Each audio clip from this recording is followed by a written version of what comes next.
주진우 기자.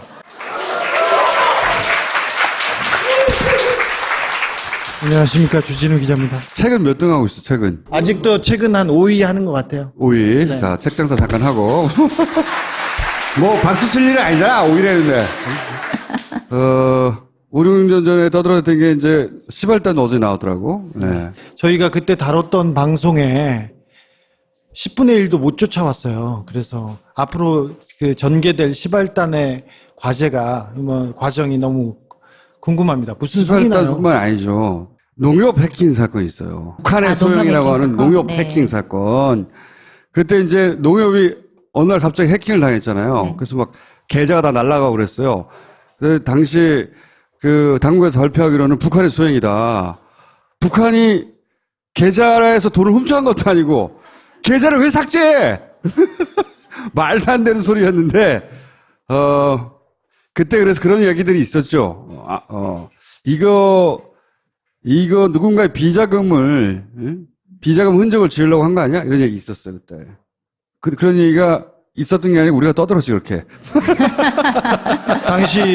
당시 검찰 수사에서 북한이 그 한국의 은행, 농협의 서버를 해킹해서 다운시키고 뭔가를 가져다 갔다고 했는데 농협과 거래하는 모든 사람들의 계좌를 한 명도 손대지 않았다고. 피해 사례가 하나도 나오지 않았다. 돈을 훔쳐간 게 아니고 그 중에 일종 자료를 삭제했어. 그리고는 이게 미친 거지.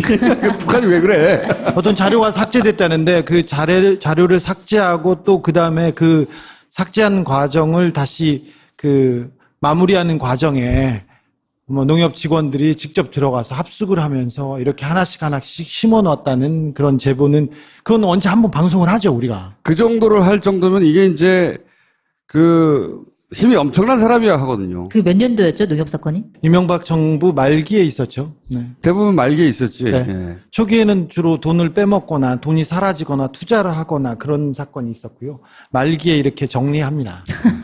뭔가를 없애고. 네, 누군가는 정리했습니다. 네. 근데 저희가 그 문제 제기를 했지 않습니까? 국정원이 돈을 대서 목사와 그리고 그 패거리들한테 사무실을 얻어주고 돈을 대서 불법 선거 운동을 했다. 근데 그 사람들은 박근혜 선거 캠프에서 직함을 가지고 했다. 그러니까 박근혜 수석 비서관이 직접 와서 얘기하고. 네. 네. 박근혜 선거 캠프와 국정원이 부정선거를 모의했고 그 돈은 국정원에서 됐다는 얘기를 그 목사, 그러니까 시발단의 목사가 직접 얘기하는 거를 저희가 육성으로 녹취해서 우리가 틀었거든. 네. 네. 그걸 녹취하는 과정이 저희가 한 1년 정도 걸렸어요. 6개월, 1년은 과장이고. 죄송합니다. 6개월. 네. 그리고는 그 내용을 했었죠. 그때 그 당시에 그 윤정훈 목사가 내가 돈이 어딨냐. 국정원에서 다 대줬지. 사무실도. 난 국정원이 다 시켰다. 이런 얘기를 하면서 나 말고도 변희재 그리고 다른 사람들도 여러 사람 이름 나왔어요. 우리 네, 다 네. 공개한 게 아니거든요, 그때. 근데 선거가 끝나자마자 그 시발단에 대한 수사는 거의 유야무야 되고 저희들에 대한 수사가 진행돼가지고 저희가 계속 쫓기고 끌려갔죠. 저 음모론자들 끌려간다고 그냥. 네. 아니 그런 것도 했는데 저희들이 대선 이후에 도망갔었잖아요. 야, 취재. 도망은. 장기 취재인데 더 장기 취재했잖아, 총수는. 제가 빨리 들어왔는데 그래서 저는 검찰청에 계속 끌려다니고 있는데 총수는 프랑스에서 계속 전화해. 그래, 너 그러니까 가지 말라고 했지. 제가 다 조사를 받아가지고 무혐의로 풀어놨을 때 온 거예요.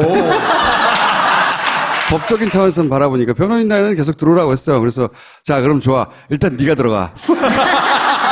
어떻게 되나 한번 보자. 일단 네가 들어가. 나는 이게 절대 구속영장 7일 사안이라고 봐.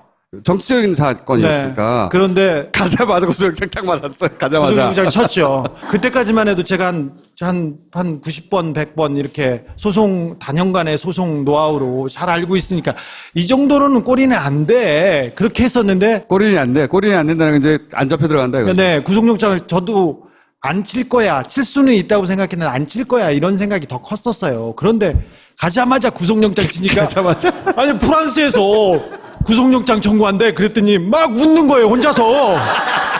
야, 친다 그랬잖아. 들어가라, 야. 시발단 사건만 해도 한 정말 국정원, 새누리당, 뭐 윤정훈 뭐 7군데인가 6군데에서 그 뭐지 국정원도 소송을 했어요. 대통령 후보, 대통령 그리고 여당, 그 국정원, 그다음에 당사자 고소 고발이 쏟아졌어요 그때. 네, 저는 그래서 이 부서 갔다가 조사받고 다른 부서 조사받고 가끔 전화 와요. 내일 나와달라고. 내가 내일은 다른 부서하고 지금 잡혀 있으니까 검사들끼리 조율해. 나 바빠. 이런 상황이었어요. 그래가지고 너무 그래가지고 구속영장 받고 구치소에 들어간 다음에 깨달았대요 자기가. 아 총수 말이 맞았구나. 그때 이제 저희가 그 프랑스에서 망명 라면집을 이렇게 내가지고 우리가 장기 체류하자. 국내 안 들어왔을 수도 있어. 라면집 계속 하고 있어. 라면집을 그 차리고 나서 막간을 이용해서는 그 주진우의 미술관 산책 있잖아요. 그래서 미술관 투어를 하고 밤에는 김어준의 육식 투어 이런 거 있잖아요. 내 말이 맞았어. 어쨌든 간에 구속영장이 정말 다행히 기각된 거예요. 그런데 이제 그 다스 얘기고 뭐고 간에 다 그 근본에 흐르는 스토리가 BBK 스토리거든요, 결국. 단 하나만 알면 돼요. 그 마지막에는 옵셔널 벤처스만. 근데 BBK 자체가 사기는 아니에요. BBK 자체는 종합 인터넷 금융회사를 만들려고 했던 거예요. 그렇게 하다가 그 과정에서 불법이 드러나고 그래서 허가가 취소돼 버렸어요. 사업이 실패한 거예요. 돈을 썼는데 여기까지는 크게 문제될 게 없어요. 그럴 수도 있죠. 예, 사업을 그럴 수도 하다가. 있어. 네. 그리고 거기서 돈을 여기서 빼고 하는 거는 이게 뭐 사람이 죽고 사는 문제가 아니라 벌금을 내거나 그냥 처벌을 받으면 되는 거예요. 이게 어마어마한 범죄는 아니야. 근데 어마어마한 범죄가 어디서 벌어지냐? 사업을 실패했어요. 금융당국이 허가를 취소해버렸다고. 네. 그래서 원대하게 그렸던 종합 인터넷 금융회사의 사업이라는 게 실패하고 딱 끝나버렸으면 아무 문제가 없었을, 아마도. 사건인데, 이 돈이 너무 아까운 거예요. 그래서 무슨 짓을 하느냐. 옵셔널 벤처스라는 게 무슨 엄청난 회사 같잖아요, 이름이. 멋진. 광은 창투라고, 그, 광주은행의 계열 창투사가 있었어요. 코스닥에 상장된 회사인데 거의 상장 폐지되기 직전에 있는 껍데기 회사예요. 그러니까 주가가 이제 떨어져, 조가가 거의 휴지에 가까운 그런 회사였단 말이에요. 이걸 사요. 이걸 산 다음에 뭘 하느냐. 그때가 IMF 직후거든요. 외국인들이 이 회사에 투자한다. 그럼 이 회사의 가치가 엄청나게 커 보이던 시절이에요. 그때만 해도 IMF 시절에는 1달러를 주면 설렁탕을 한 그릇씩 줬어요. 그때는 외국인이 돈을 가져오기만 하면 그게 굉장히 큰 가치가 되는 회사여서. 그렇죠. 국내 기업들의 가치는 확 떨어지고 외국 자본이 들어온다 이러면은 이제 크게 쳐주는 때단 말이죠. 그래서 가짜 외국인을 만들어냅니다. 가짜 외국인. 가짜 외국인이 존재하지 않는데 가짜 외국인이 이 주식을 산다고 하는 거야. 이게 BBK 쪽에서 옵셔널 벤처스를 인수하는 거예요. 인수를 한 다음에 이름을 바꾼 거죠. 그리고 나서 이 옵셔널 벤처스 주식을 외국인들이 막 산다고 하는 거예요. 근데 그걸 누가 샀느냐? 이 BBK를 통해 산 거예요. 자기들이. 이름만 외국인 이름으로. 그렇죠. 검은 머리 외국인이고 해외에 있는 펀드를 통해서 사들입니다. 그 해외 펀드의 주인도 결국 이 BBK하고 연결되어 있는 각하라고 의심되는 곳이에요. 그러니까 자기들 돈으로 외국인인 척하면서 이 주식을 막 사요. 전형적인 주가 조작이죠. 국내에서 있던 그 소위 소액 투자자들은 외국인들이 투자한다고 하니까 네. 주가가 막 올라갈 거 아니에요. 그러면 자기들이 원래 사놔왔던 주식이 예를 들어 1,000원이라고 칩시다. 막 올라가서 5,000원이 될 거 아니야. 그럼 일반 그 소액 투자자들이 막 살 때 자기들은 1,000원에 가지고 있던 걸 5,000원에 막 파는 거예요. 사람들 사게 만들어 놓고 자기들은 막 파는 거야. 그 사이에. 그럼 차익이 4,000원이 생기잖아요. 옵셔널 벤처스에 그 돈이 들어오는 거잖아요. 결국은. 그쵸? 자본금으로 들어오는 거죠. 요 자본금을 먹고 튀는 거예요. 누가? 김경준 씨가. 그러니까 BBK 대표였던 김경준 씨를 옵셔널 벤처스의 대표로 만들어 놓은 다음에 주가를 뻥튀기 해가지고 외국인이라고 자기들 돈으로 외국인을 속여가지고 사람들 들어오게 한 다음에 한 5천여 명, 1,000억 대가 들어오게 한 다음에 자기들은 자기 거 막 팔고 그 사이에. 그리고 회사에 들어온 돈들은 싹 들고 튀는 거예요.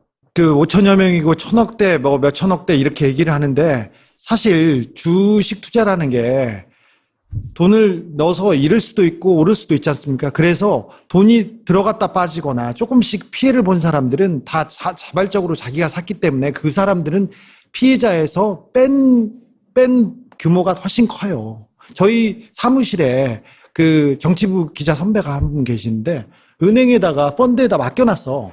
1억을 맡겨놨는데 몇 개월 지나서 보니까 2천만 원밖에 안 남았더래. 근데 그 은행에서 뭐 했냐 했더니 BBK에 돈을 넣어. 옵셔널에. 옵셔널 벤처스예요. 그런 피해자들은 잡히지도 않은 거예요. 그러니까 옵셔널 벤처스에서 사기쳐서 모은 돈으로 BBK의 투자자들, 이명박 가까운 투자자한테 돌려준다고. 사기를 친 다음에 자기 신용만 챙긴 거예요. 그리고 더 나쁜 것은 그렇게 딱 돈을 맞췄느냐? 아니에요. 이 사기를 쳐서 오히려 자기 사업 실패를 만회하고 나서 더 돈을 벌려고 그랬어. 이 사기로. 악질 중에 악질인 거죠. 그렇게 해놓고 190억 중에 190억이라는 돈이 BBK에 들어갔잖아요. 190억 중에 50억만 돌려주고 140은 안 돌려주고 가는 거예요. 이걸 어떻게 이해하면 되냐면 이렇게 사기쳐서 돈을 380억을 가지고 날랐거든요. 아마도 이 380억을 어떻게 나누느냐를 가지고 둘이 이 협상을 하다가 딜이 깨졌을 거예요, 아마. 그렇게 봐야 돼요. 검찰이 수사 들어왔을 때까지만 해도 김경준과 이명박은 사이가 좋았어요. 거기다가 그 옵셔널 벤처스 그 BBK의 장부 그리고 그 다음에 재무에 대한 권한은 김백준과 이진영이라는 사람이 가지고 있었는데 그 사람은 이명박의 가신들로 이명박 청와대에 들어갔던 사람이에요. 김경준은 그 380억을 가지고 도망갔을 때까지만 해도 이명박이 잠깐 나가 있으라고 해서 자기는 도망갔다 이렇게 주장하고 있습니다. 다스가 처음부터 김경준을 소송한 게 아니에요. 네. 근데 아마 근데 이제 140억을 안 돌려준 이유는 140까지 다 돌려주고 가면 너무 짜고 치는 것도 똑같잖아요. 다. 옵셔널 벤치에서 돈 빼가지고 다 준 거예요. 그 중에 140억만 안 주고 간 거거든요. 그 돈은, 야, 잠잠해지면 나중에 나누자. 380억 중에서 이렇게 얘기를 하다가 누가 더 고생했니? 누가 더 큰 피해를 입었니? 뭐 이런 거 있잖아요. 그러다가 이 협상이 잘 안 된 것 같아. 아마도. 그래서 소송이 벌어진 건데, 골 때린 건 이 140억을 포기했으면 다시 얘기가 안 나와요. 140억을 포기하지 못한 거야. 우리 각하는. 그 140억을 끝까지 받아내야 되는 거야. 이자까지 더해가지고. 훌륭하신 오히려. 분이에요. 그래가지고 이 돈은 옵셔널 벤처스 투자자들을 등쳐서 가져간 돈이잖아요. 그래서 옵셔널 벤처스 투자자들이 이 돈을 내놓으라고 하는 건 자연스러운 거예요. 그 소송은. 미국에서 옵셔널 벤처스 투자자들 그러니까 소액 투자자들이 그 소송을 걸어서 김경준한테 돈을 내놓으라는 재판에서는 그 소액 투자자들이 이겼습니다. 왜냐하면은 옵셔널에 돈을 가지고 튄 거니까 미국에서 당연히 옵셔널에 투자하는데 돌려주라고 했거든. 다스는 옵셔널하고 상관이 없어요. 실제로 다스는 BBK의 투자자이긴 하지만 옵셔널하고 상관이 없다고. 그렇잖아요? 네. 근데 이 돈을 왜 다스가 가져가냐고. 다스가 가져갔잖아요. 동업을 하다가 망했어. 근데 이 돈을 메꾸려고 같이 사기를 쳤어. 그래서 한 사람은 미국에 갔다가 한 사람은 미국에 가 있고 나중에 나누자고 그랬는데 이게 어그러진 거예요.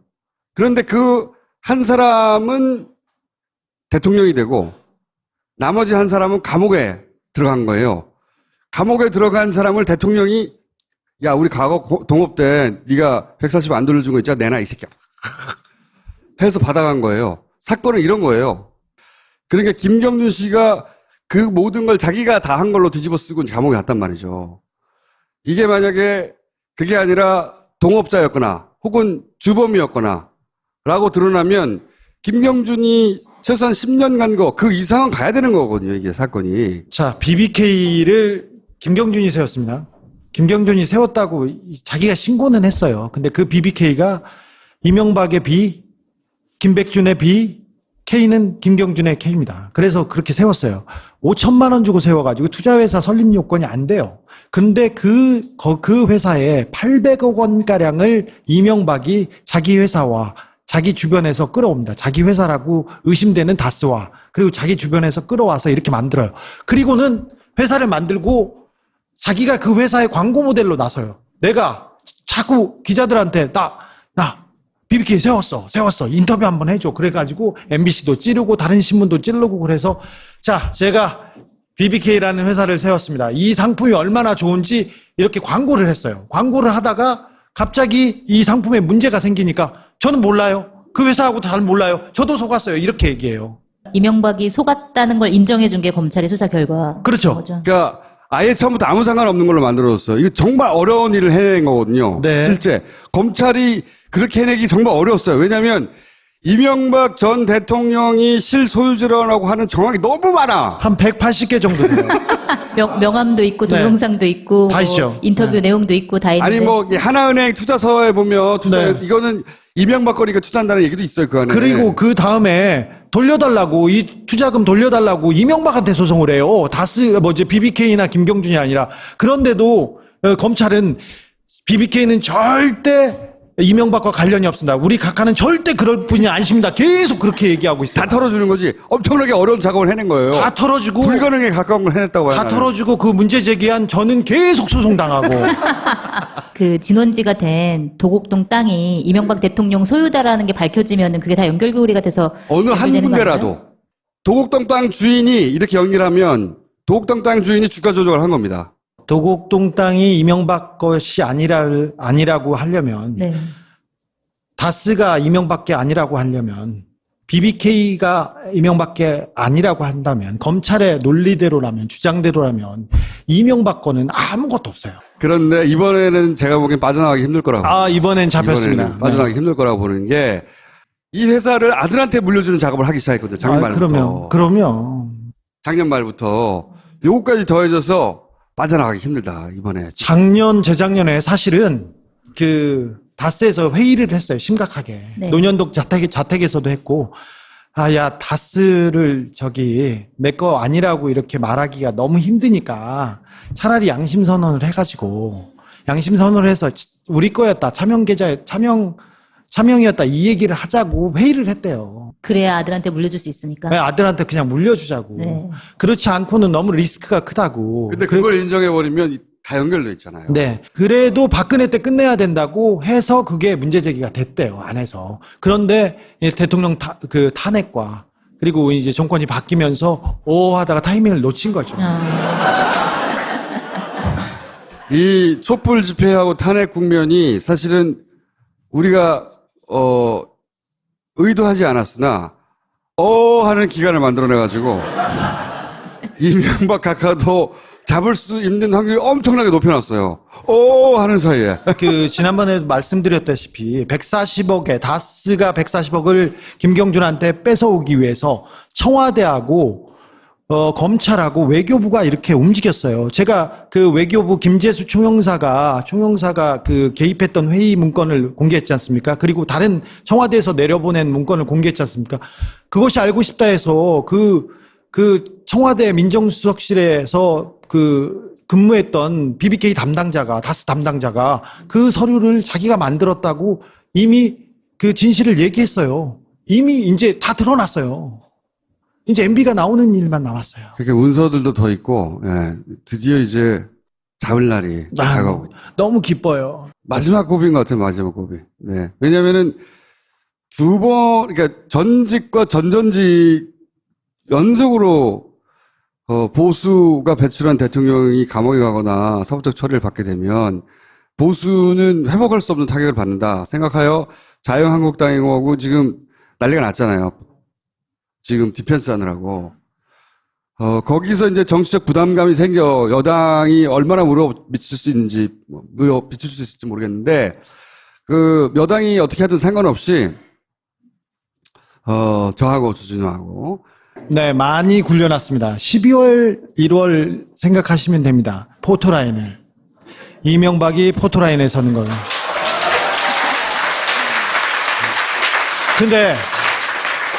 근데 변수가 있어요. 이명박이 너무 괴로워가지고 입장 표명했잖아요. 적폐청산은 국익에 도움이 안 된다. 적폐가 국익에 도움된다. 그런데 좀 중요한 게 뭐냐면은 이제 언론도 다스를 파기 시작했고 이제 이명박이 여기저기서 뛰쳐나오고 있잖아요. 여기에 국민들의 관심과 성원을 밀어주셔야 돼요. 우리 각하를. 여러분들이 평상시에 대화하다가 친구랑 갑자기 야 근데 다스 누구 거냐? 갑자기 어머니 식사하셨어요? 다스 누구 거예요? 친구하고 영화 보다가 그 영화 어땠어? 다스는 누구 거야? 갑자기 뜬금없이 중간에 맥락이 없이 이 문장을 계속 끼워넣어 트위터 하다가도 이 제품은 굉장히 좋습니다. 다스는 누구 겁니까? 계속 다스는 누구 거냐고 물어야 돼요. 다스는 누구 거냐고 묻는 질문이 지금 굉장히 적당한 질문이에요, 사실은. 다스가 누구 거냐, 그러니까 이명박 가깝게 아니면 왜 이런 일이 벌어졌죠? 할 정황이 너무나 많이 자꾸 드러나고 있기 때문에 그런 방식으로 도와주시면 됩니다. 가끔 심심하면 자다가 일어나서 검색으로 다스는 누구 겁니까? 지금 또 얼마 전까지만 해도 이명박이라는 검색어가 올라오기만 하면 바로 탈락했습니다. 다스라는 것은 검색어에 오르지도 않았어요. 그리고 제가 기사를 다스 140억의 진실, 다스는 누구 것인가 이렇게 기사를 썼잖아요. 엄청나게 많이 읽었는데 다음이나 포털에서 메인으로 절대 안 올라가요. 다 필요 없고. 하나만 얘기하지. 이명박 추격기 얘기하려고 했는데. 끊임없이 다스는 누구 거냐고 물어주세요. 예. 저도 묻고, 주진도 묻고, 미디어들도 물어줘야 하고, 물어줘야 돼요. 끊임없이. 답변하라고. 예. 답변하지 않고는 배길 수 없도록. 혹은 어떤 답변을 하더라도 그 내 겁니다 답변할 일은 없거든요. 예. 무슨 답변을 하더라도 그 꼬리에 꼬리를 물고 재질문을 할 수 있어요. 근데 아무도 그쪽 진영에서 답을 안 하고 있잖아요. 다스는 누구 겁니다. 다스에 대한 얘기는 없어요. 다 뭐 국정원 이거 나하고 상관없다 뭐 그런 얘기만 하지 다스는 누구 건지 아무도 말을 안 해요. 지거거든. 네, 다스에 대한 기사가 스물스물 계속 나올 겁니다. 그러면 저희가 지하에서 열심히 하고 있구나 그 생각하시면 됩니다. 네. 자, 그러면 오늘 여기까지 하고요. 다스 전도사는 가보겠습니다. 네. 다스 믿으세요. 예. 어머님, 아버님, 약 드셔야죠. 우리 이제 약 안 먹는다. 예? 왜요? 우리 그 두배보낭칠 먹잖니. 당신 어제 밤늦게까지 술 드셨죠? 괜찮아요? 나 두배보낭칠 먹잖아. 예. 너 얼굴에 맛동산 다 어디 갔어? 몰라? 2배 보낭칠 먹었더니 없어졌네. 나 빼고 다 먹는구나. 진짜 보낭칠? 2배 보낭칠과 만나보세요. 스스로 만들어가는 웹 내 사이트는 여기 디자인부터 제작까지 가능해 바로 여기에 어렵지 않지 웹 디자인 웹 내가 만드는 반응형 웹사이트 쇼핑의 글로벌 버전까지 아이맵에서 아이맵. 나는 이게 절대 구속영장 칠 사안이라고 봐. 정치적인 사건이었으니까. 네. 그런데 가자마자 구속영장 딱 맞았어요. 가자마자. 구속영장 쳤죠. 그때까지만 해도 제가 한 90번, 100번 이렇게 소송, 단연간의 소송 노하우로 잘 알고 있으니까 이 정도로는 꼬리는 안 돼. 그렇게 했었는데. 꼬리는 안 돼. 꼬리는 안 된다는 건 이제 안 잡혀 들어간다. 이거죠. 네, 구속영장을 저도 안 칠 거야. 칠 수는 있다고 생각했는데 안 칠 거야. 이런 생각이 더 컸었어요. 그런데 가자마자 구속영장 치니까. 가자마자. 아니, 프랑스에서 구속영장 청구한대. 그랬더니 막 웃는 거예요, 혼자서. 야, 친다 그랬잖아. 들어가라, 야. 시발단 사건만 해도 정말 국정원, 새누리당, 윤정훈 7군데인가 6군데에서 국정원도 소송을 했어요. 대통령 후보, 대통령, 그리고, 여당, 그리고 국정원, 그 다음에 당사자, 고소고발이 쏟아졌어요, 그때. 네, 저는 그래서 이 부서 갔다가 조사받고 다른 부서 조사받고 가끔 전화 와요. 내일 나와달라고. 내가 내일은 다른 부서하고 지금 잡혀있으니까 검사들끼리 조율해. 나 바빠. 이런 상황이었어요. 그래가지고 너무 그래가지고 구속영장 받고 구치소에 들어간 다음에 깨달았대요, 자기가. 아, 총수 말이 맞았구나. 그때 이제 저희가 주진우 기자.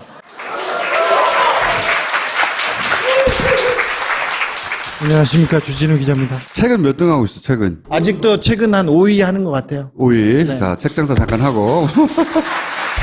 박수 칠 일은 아니잖아, 5위를 했는데.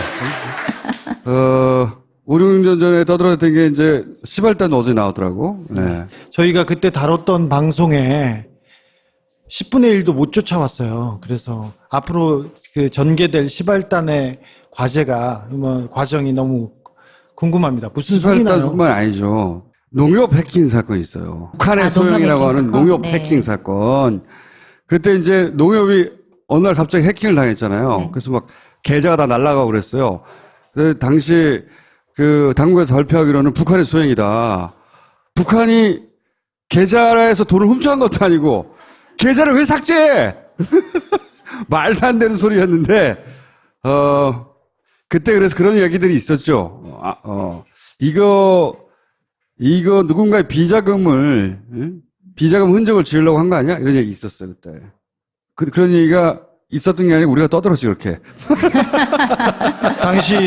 당시 검찰 수사에서 북한이 그 한국의 은행, 농협의 서버를 해킹해서 프랑스에서 망명 라면집을 이렇게 내가지고 우리가 장기 체류하자. 국내 안 들어왔을 수도 있어. 라면집 계속 하고 있어. 라면집을 차리고 나서 막간을 이용해서는 그 주진우의 미술관 산책 있잖아요. 그래서 미술관 투어를 하고 밤에는 김어준의 육식 투어 이런 거 있잖아요. 내 말이 맞았어. 어쨌든 간에 구속영장이 정말 다행히 기각된 거예요. 그런데 이제 그 다스 얘기고 뭐고 간에 다 그 근본에 흐르는 스토리가 BBK 스토리거든요, 결국. 단 하나만 알면 돼요. 그 마지막에는 옵셔널 벤처스만. 근데 BBK 자체가 사기는 아니에요. BBK 자체는 종합 인터넷 금융회사를 만들려고 했던 거예요. 그렇게 하다가 그 과정에서 불법이 드러나고 그래서 허가가 취소돼 버렸어요. 사업이 실패한 거예요. 돈을 썼는데 여기까지는 크게 문제될 게 없어요. 그럴 수도 있죠. 예, 사업을 그럴 수도 하다가. 있어. 네. 그리고 거기서 돈을 여기서 빼고 하는 거는 이게 뭐 사람이 죽고 사는 문제가 아니라 벌금을 내거나 그냥 처벌을 받으면 되는 거예요. 이게 어마어마한 범죄는 아니야. 근데 어마어마한 범죄가 어디서 벌어지냐? 사업을 실패했어요. 금융당국이 허가를 취소해버렸다고. 네. 그 목사, 그러니까 시발단의 목사가 직접 얘기하는 거를 저희가 육성으로 녹취해서 우리가 틀었거든. 네. 네. 그걸 녹취하는 과정이 저희가 한 1년 정도 걸렸어요. 6개월, 1년은 과장이고. 죄송합니다. 6개월. 네. 그리고는 그 내용을 했었죠. 그때 그 당시에 그 윤정훈 목사가 내가 돈이 어딨냐. 국정원에서 다 대줬지. 사무실도. 난 국정원이 다 시켰다. 이런 얘기를 하면서 나 말고도 변희재 그리고 다른 사람들도. 여러 사람 이름 나왔어요. 우리 네, 다 네. 공개한 게 아니거든요, 그때. 근데 선거가 끝나자마자 그 시발단에 대한 수사는 거의 유야무야 되고 저희들에 대한 수사가 진행돼가지고 저희가 계속 쫓기고 끌려갔죠. 저 음모론자들 끌려간다고 그냥. 네. 아니 그런 것도 했는데 저희들이 대선 이후에 도망갔었잖아요. 야, 취재! 도망은. 장기 취재인데 더 장기 취재했잖아. 총수는 제가 빨리 들어왔는데 그래서 저는 검찰청에 계속 끌려다니고 있는데 총수는 프랑스에서 계속 전화해. 그래 너 그러니까 가지 말라고 했지. 제가 다 조사를 받아가지고 무혐의로 풀어놨을 때 온 거예요. 법적인 차원에서 바라보니까 변호인단은 계속 들어오라고 했어요. 그래서 자, 그럼 좋아. 일단 네가 들어가.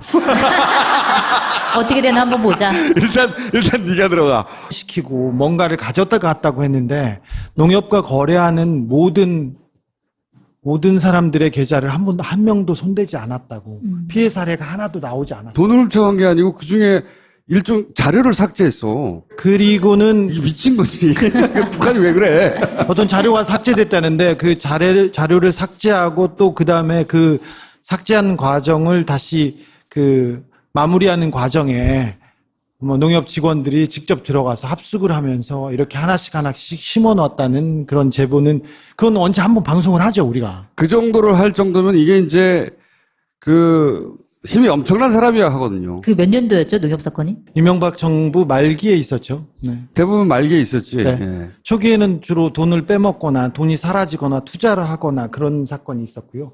말기에 이렇게 정리합니다. 뭔가를 없애고. 네, 누군가는 정리했습니다. 네. 근데 저희가 문제 제기를 했지 않습니까? 국정원이 돈을 대서 목사와 그리고 그 패거리들한테 사무실을 얻어주고 돈을 대서 불법 선거 운동을 했다. 근데 그 사람들은 박근혜 선거 캠프에서 직함을 가지고 했다. 그러니까 박근혜 그리고 선거 박근혜 수석 비서관이 직접 와서 얘기하고. 네. 박근혜 선거 캠프와 국정원이 부정선거를 모의했고 그 돈은 국정원에서 됐다는 얘기를